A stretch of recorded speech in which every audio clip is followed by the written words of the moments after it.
मैं राजा बना वो हमारी हीर हो गई।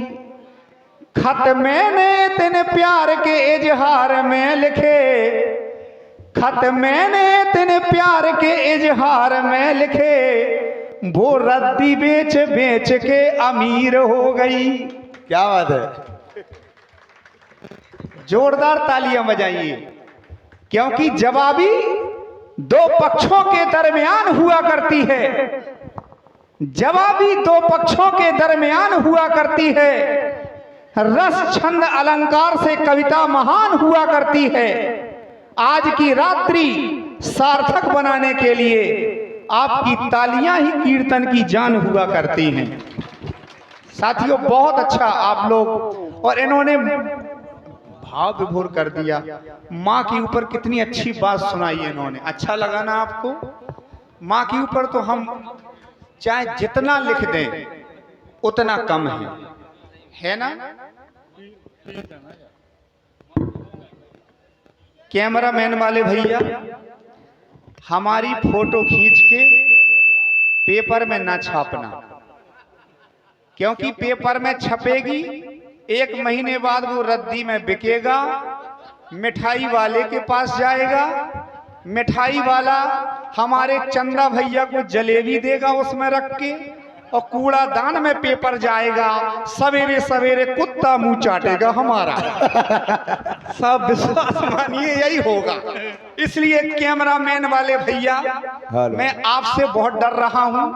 भाई साहब, मैं बता दूं, कैमरामैन वही बनता है जिसको अपने घर की अगल बगल ताक झांक करने की आदत हो, वही बनता है कैमरामैन। मैं मंच पर खड़ा हूं, जो कहूंगा सच कहूंगा, सच के सिवा कुछ नहीं कहूंगा।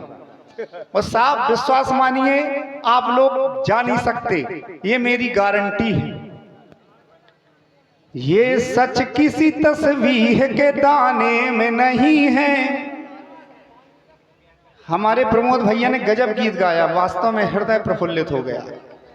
ये सच किसी तस्वीर के दाने में नहीं है, ममता से बड़ा मोती खजाने में नहीं है।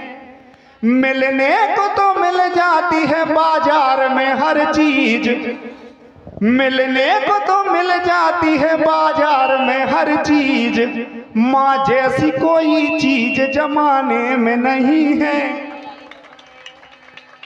चाहे जितना लिख दो, कवियों ने माँ के ऊपर बहुत लिखा।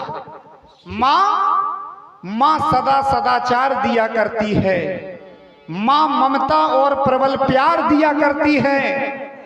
माँ की दया से मिलता है प्रीत और स्नेह का उपहार, क्योंकि माँ संस्कृति, आचरण और संस्कार दिया करती है। साथियों, माँ बहुत देती है। आप विश्वास मानिए, चाहे जितना लिख दिया जाए कवियों के द्वारा फिर भी कम है। आप देखिए, अब बहुत धारदार जवाब लेकर के आ रही हैं दुर्गेश नंदिनी जी। एक बार अपने घर की बेटी के लिए जोरदार तालियां बजा दीजिए, और वंदना भी शॉर्ट में, और 4-6 पंक्तियों में सुंदर सा जवाब। और ये हमारे बुड़ेले वाले बबलू के भैया नाना जी की ओर से।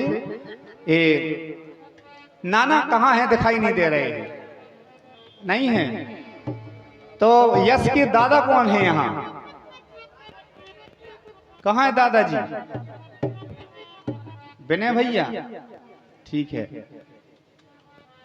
तो हमें ये जो यश लड़का है, मुखिया, यश मुखिया, इनके दादाजी कहाँ हैं? नहीं बैठे कहते? चलिए थोड़ी देर में उनको बुला लेना हैं। आइए, अब आप पहले दुर्गेश नंदिनी जी को सुने, इसके बाद हम आपकी सेवा में फिर आएंगे। तब तक के लिए धन्यवाद। आइए स्वागत करें।